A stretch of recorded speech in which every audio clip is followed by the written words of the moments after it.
and some more happenings going on. Yeah, we're going to talk about that Senate race that you guys were just talking about. We got the latest numbers now with 63% of the precincts reporting Tammy Baldwin, and this is the first time we've seen her pull ahead in actual numbers.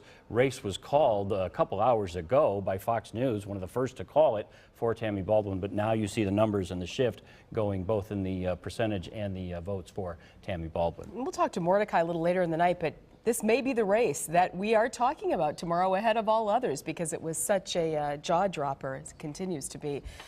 For right now, though, we are going to head out to our Tammy Hughes, who's live in Madison at the Baldwin headquarters. We are waiting Tammy Baldwin to take the stage. Any word yet when that would happen, Tammy? No, I actually don't know. I can tell you it's a party in here, though, and I can tell you those numbers you're seeing kind of reinforces what I was told by her campaign earlier. They knew those numbers in Milwaukee and Madison were still to report, and they saw turnout, especially in Milwaukee, they thought was going to even top 2008, so they knew that was going to be good news for them. And I can tell you, having covered Tammy Baldwin many times throughout this campaign, I have rarely seen a candidate. Perhaps Governor Scott Walker's very good at this.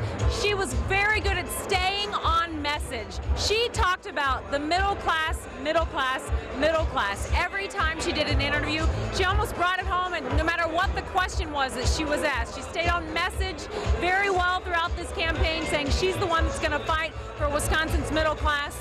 And she also, of course, tried to paint Governor Thompson as being out of touch, that he's not the Tommy that he used to be. And if you really think about it, he was a governor. He was elected here in Wisconsin 4 times to serve as the governor of Wisconsin. And that's what I talked earlier tonight to Senator Russ Feingold, and he said, look, this really says something. Tammy was out showing the state of Wisconsin she was the fighter. She was the one who was going to fight for them. And he said, quite frankly, it appeared as though Tommy Thompson just thought he deserved it.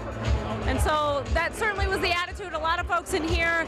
And Mary, you kind of touched on it. I think a lot of people surprised only because Tommy Thompson has had such a stronghold on state elections here in the state of Wisconsin. But they're feeling really good about this. And we should point out, guys, if this holds, she's going to be the first female to ever represent Wisconsin in the U.S. Senate.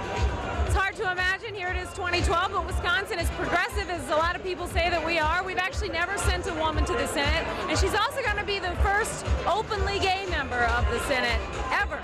So history, likely it appears, will be made here in Wisconsin tonight. Guys, back to you. Tammy, thank you. Tommy Thompson emerged from a 4-way Republican primary, and at that point, he probably thought he had this thing